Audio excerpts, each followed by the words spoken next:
All right, so the Kimber KDS9C RAIL. It's a stick up, my chopper do the hiccup. Pull up with a cuete and 5 prices in the pickup. Long head dragon with the silverback gorilla. Keystone and bricks down south to North Khalifa. Ain't shit change, walking around with my teaser. Homies keep the thing, Cholo tryna get their visa. Swiping, no swiping, MasterCard or the Visa. Time to get slime, fuck boy, it's the season.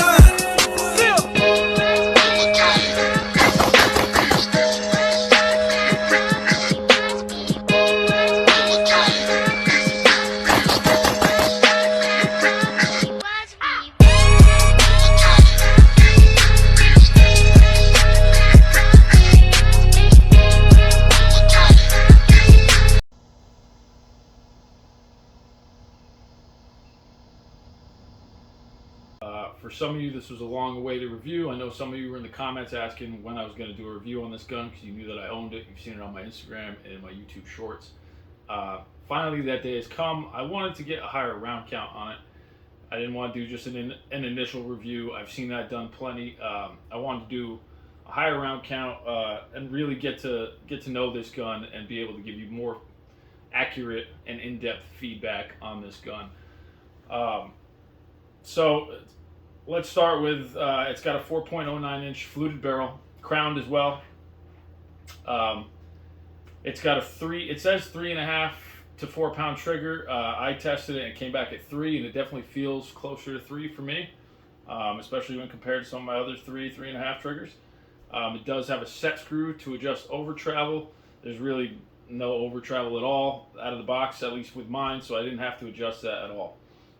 The frame is aluminum, made out of 70-75 aircraft grade aluminum.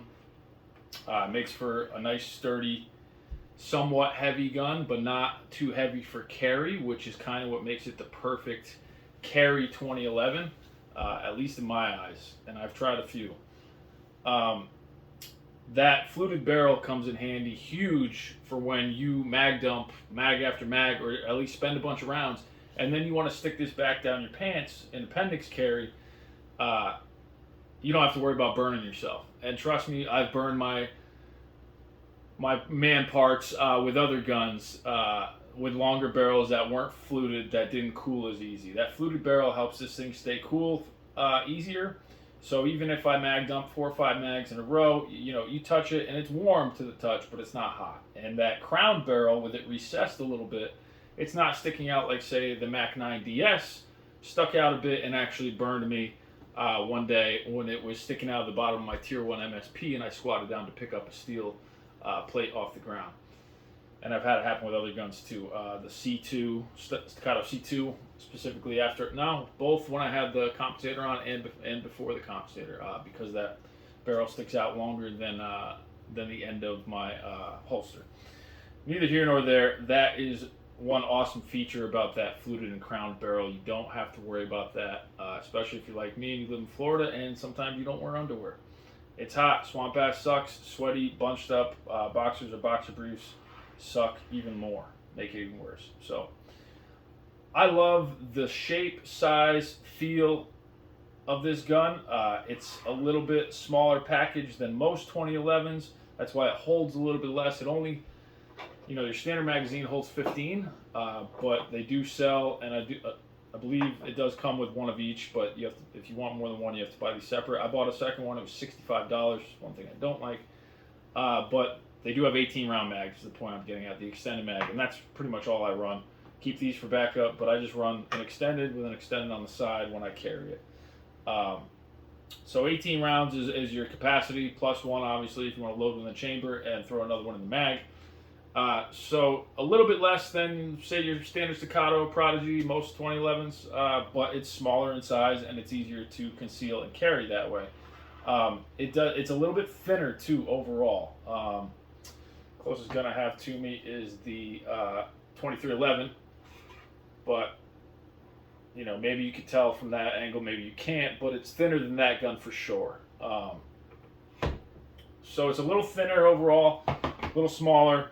Grip is a little shorter, but still not too short, especially with the extended mag You know, it's not too small for my palm like I've complained about with other guns, like with the 2311 before I put the full-size magwell on it.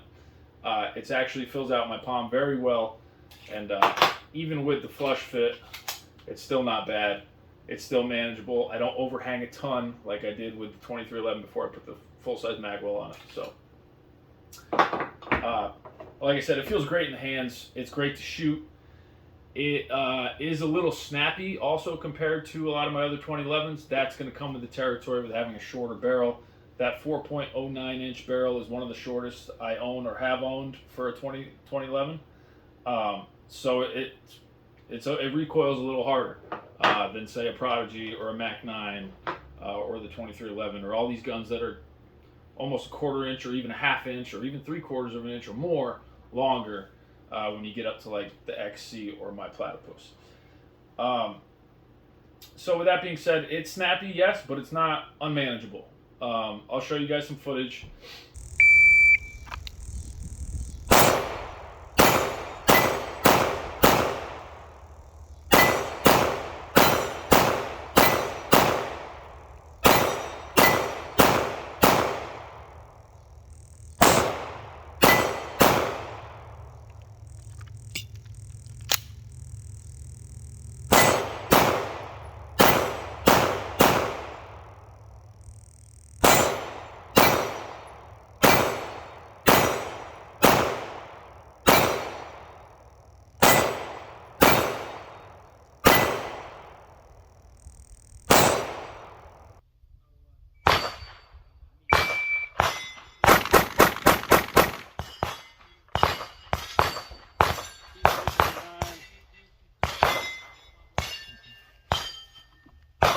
Nothing to write home about.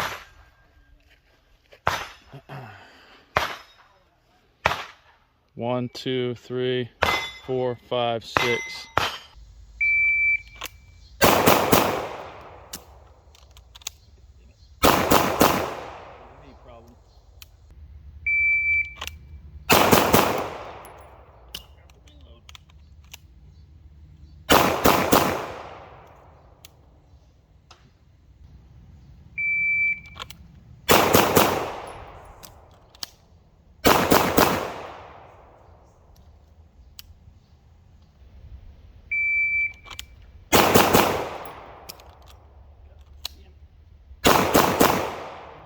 Magwell.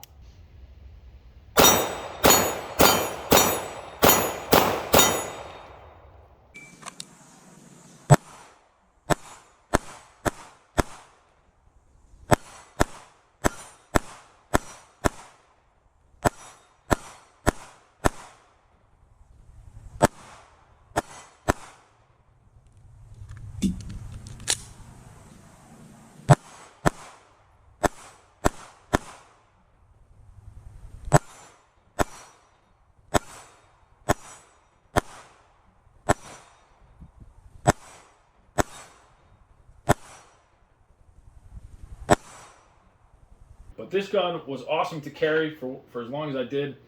Like I said, very easy to conceal, very comfortable to conceal. You don't print much. I could sit in the truck with it, you know, in my holster appendix carry and not be having to readjust a ton. It's not super uncomfortable at all compared to what I usually carry, bigger guns.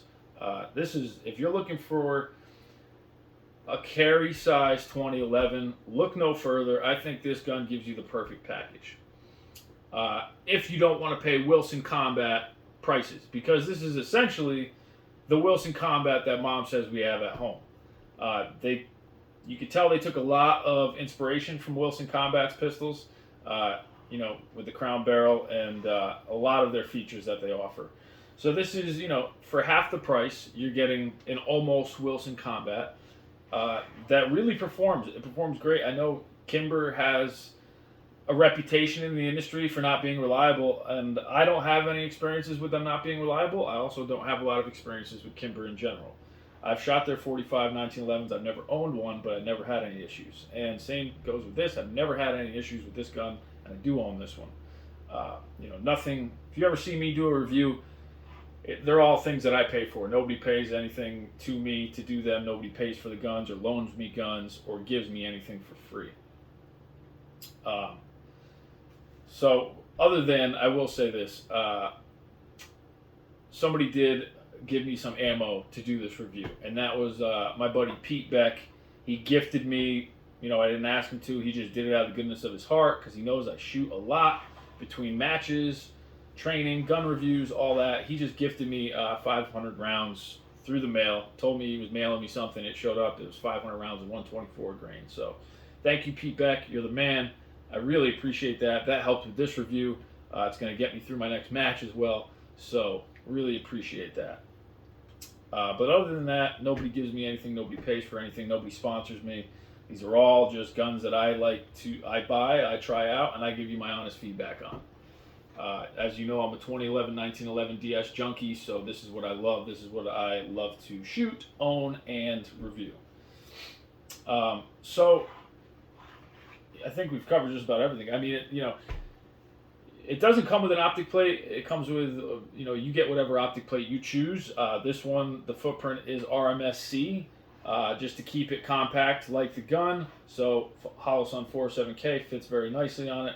I do like bigger glass in general, so an RMR plate with an SRO would probably look really good on this. That is an option. They do make an SRO plate, RMR plate, so you could do that, but this is the Holosun 407K plate, the RMSC plate, and that's what it looks like on it.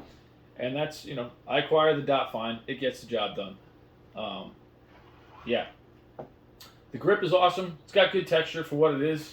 For not being stippled or anything. It's just got a real aggressive cross pattern and some aggressive checkering on the back strap and on the front. So I have no problem with the grip. It's not slippery to me at all. I get a good purchase on it pretty much every time out of the holster. Trigger, I love. I think I went over that. To me, it's a 3-pound trigger. That's what my gauge said. They say that it's a 3.5 to 4. I feel like it's a 3. At least mine is, maybe because it's broken in now. But the trigger is very good. I can get some spicy build drills with it if, just playing around. Obviously, build drills don't measure much and don't really train you for a whole lot, except maybe a self-defense scenario.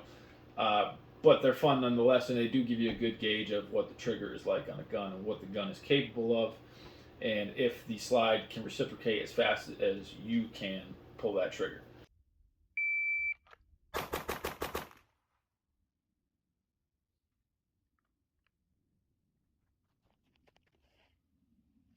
.99.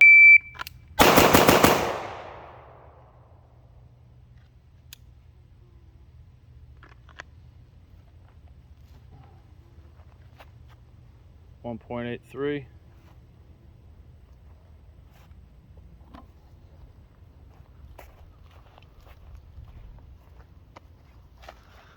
One, two, three, four, five.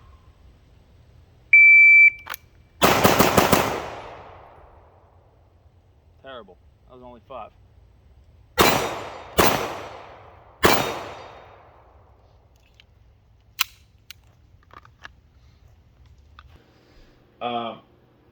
So while we're on the subject of slide reciprocating, I'm going to tell you one thing I don't like about this gun. I think it's oversprung. It comes with, I believe, a 17-pound recoil spring, and it's just...